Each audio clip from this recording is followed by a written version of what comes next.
రామకృష్ణ గారు, PCC chief గా ఉన్న షర్మిల గారు కూడా జగన్ 1750 కోట్లు తీసుకున్నారా లేదా, ప్రామిస్ చేసి చెప్తారా లేదా, పిల్లల మీద ఒట్లేస్తారా లేదా, ఈ యాంగిల్లోనే మాట్లాడుతున్నారు. కానీ అదానీతో ఇప్పుడు పెట్టుకున్న ఒప్పందం వల్ల రాష్ట్ర ప్రజలకు ఎంతవరకు నష్టం జరుగుతుంది, కాబట్టి ఆ ఒప్పందాన్ని రద్దు చేసుకోవాల్సిన అవసరం ఉందా లేదా అనే వర్షన్ అయితే ఎందుకు చెప్పడం లేదు? ఇక్కడ షర్మిల గారి వ్యాఖ్యలను కూడా ఎలా చూడొచ్చు? షర్మిల గారు కాంగ్రెస్ పార్టీ ఇట్ సెల్ఫ్ చెప్తా ఉంది కదా, అదానిని అరెస్ట్ చేయాలి, అదాని దానిపైన పార్లమెంట్ లో చర్చ జరగాలని చెప్పి రాహుల్ గాంధీ గారు పట్టుబట్టి మాట్లాడుతా ఉన్నారు. అదేవిధంగా రాజ్యసభలో మల్లికార్జున ఖార్గే గారు, జాతీయ కాంగ్రెస్ పార్టీ అధ్యక్షుడు గారు గట్టిగా మాట్లాడుతా ఉన్నారు. ఇవాళ ఇండియా కూటమిలో ఉన్న పార్టీలన్నీ కూడా జాతీయ స్థాయిలో ఈ అంశాన్ని ముందుకు తీసుకుపోతా ఉన్నాయి. రాష్ట్ర స్థాయిలో మేము అందరికంటే గట్టిగా మాట్లాడుతున్నాం, వామపక్ష పార్టీలుగా మాట్లాడుతా ఉన్నాం. అదేవిధంగా కాంగ్రెస్ పార్టీ కూడా మాట్లాడాల్సి వస్తా ఉంది, వారు మాట్లాడుతా ఉన్నారు. కానీ నేను కోరేది ఏమంటే, అదానీతో ఈ రాష్ట్రంలో జరిగిన ప్రతి అగ్రిమెంట్ గురించి కూడా ఇవాళ చర్చ జరగాలి. అది రాష్ట్ర ప్రయోజనాలకు భిన్నంగా ఉందా, లేకపోతే రాష్ట్ర ప్రయోజనాలు కాపాడే పద్ధతుల్లో ఉందా, అదానీకి దోచిపెట్టే పద్ధతుల్లో ఉందా, దానిపైన చర్చ జరగాలి. కాబట్టి నేను ముఖ్యమంత్రి గారిని కోరేదేమంటే, మీరు ప్రతిపక్షంలో ఉన్నప్పుడు చాలా స్పష్టంగా మాట్లాడినారు ఈ అంశాలపైన, ఇవాళ ఎందుకు వెనక్కుపోతున్నారని మేము అడుగుతా ఉన్నాం. అదేవిధంగా పవన్ కళ్యాణ్ గారు కూడా గొంతు విప్పాలి. ఎందుకంటే పవన్ కళ్యాణ్ గారు మొన్న కాకినాడలో అక్కడ బ్లాక్ మార్కెటింగ్ జరుగుతుంది, స్మగ్లింగ్ జరుగుతుంది అని పోయొచ్చారు, చాలా సంతోషం. కానీ ఇవాళ ప్రజలు ఏమొస్తుంది, అది అరబిందో వాళ్ళు చేస్తున్నారు కాబట్టి దానిపైన ఆయన పోయాడు. అదే గంగవరం పోర్ట్ లో కూడా ఇవన్నీ జరుగుతా ఉన్నాయి, అక్కడ ఎందుకు పోలేదని ఒక చర్చ వచ్చింది. దానికి వారిని సమాధానం చెప్పాలి. కాబట్టి ఏమిటంటే, నిష్పక్షపాతంగా ప్రభుత్వం వ్యవహరించాలి.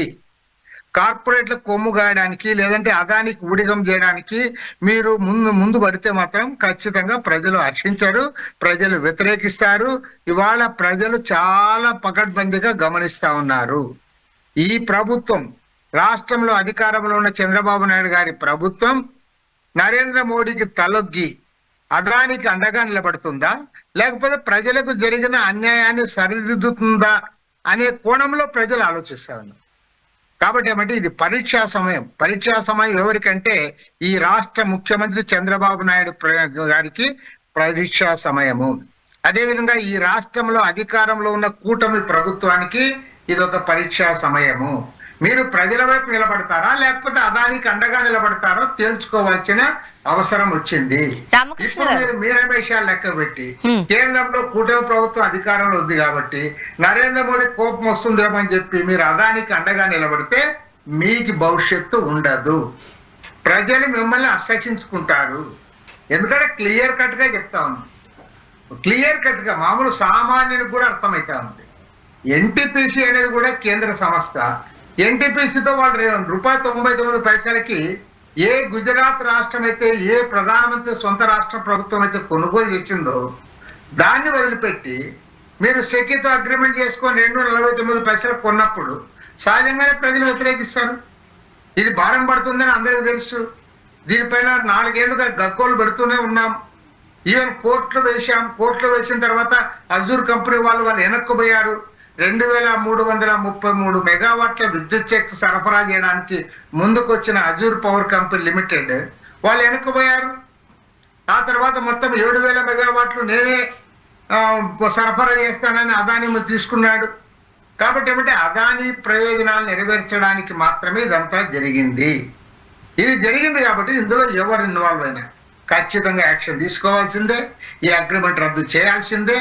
అది రద్దు చేసేంత వరకు ఖచ్చితంగా మేమందరం కలిసికట్టుగా పోరాడు. రామకృష్ణ గారు, బియ్యం అక్రమ రవాణా అనేది ఓన్లీ కాకినాడ పోర్ట్ లో మాత్రమే జరుగుతుందా అండి? ఇంకా వేరే పోర్ట్స్ లో ఏమి ఇటువంటి అక్రమాలు జరగడం లేదా? వాటిపై ఎందుకు పవన్ కళ్యాణ్ గారు స్పందించడం లేదు? ఒకవేళ నిజంగానే అదానికి భయపడి పవన్ కళ్యాణ్ గారు ఇటువంటి స్టాండ్ తీసుకున్నారా? లాంటి రకరకాల ప్రశ్నలు ఇప్పుడు ఏపీ ప్రజల మధ్యలో ఉన్నాయి. మీరేమంటారు? భయపడుతున్నారా పవన్ కళ్యాణ్ గారు? ఏదేమైనా ఆయన నిన్న కాకినాడ పోర్టుకు పోయాడు, ఒక షిప్ కూడా చేయమని చెప్పారు, సంతోషము. కానీ ఎక్కడైతే ఇలాంటి అక్రమాలు జరుగుతున్నాయో వాటన్నిటిని అరికట్టాల్సిన బాధ్యత ప్రభుత్వం పైన ఉంది. కాబట్టి నేను కోరుతా ఉన్నా, అది విశాఖపట్నం పోర్టు కానీ, కృష్ణపట్నం పోర్టు కానీ, లేదా గంగవరం పోర్టు కానీ, ఏ పోర్ట్ అయినా సరే ఇలాంటి పోర్టులో జరిగే అక్రమాలను అరికట్టాల్సిన బాధ్యత ప్రభుత్వం తీసుకోవాలి. ఆ రకంగా నిష్పక్షపాతంగా వ్యవహరించాలి. ఆ రకంగా నిష్పక్షపాతంగా వ్యవహరిస్తే ప్రజలు హర్షిస్తారు. అట్లు కాకుండా అది అరవిందో వాళ్ళ మేనేజ్మెంట్ కాబట్టి దాని మీద మాత్రమే నేను ఇది చేస్తానంటే అది ప్రజలు హర్షించరు. ఎందుకంటే ఈ రాష్ట్రంలో ఇవాళ అనేక అంశాలు చూస్తూ ఉంటే నిష్పక్షపాతంగా ప్రభుత్వం ముందుకు సాగుతా ఉంది అనే అభిప్రాయం ప్రజల్లో కలగడం లేదు.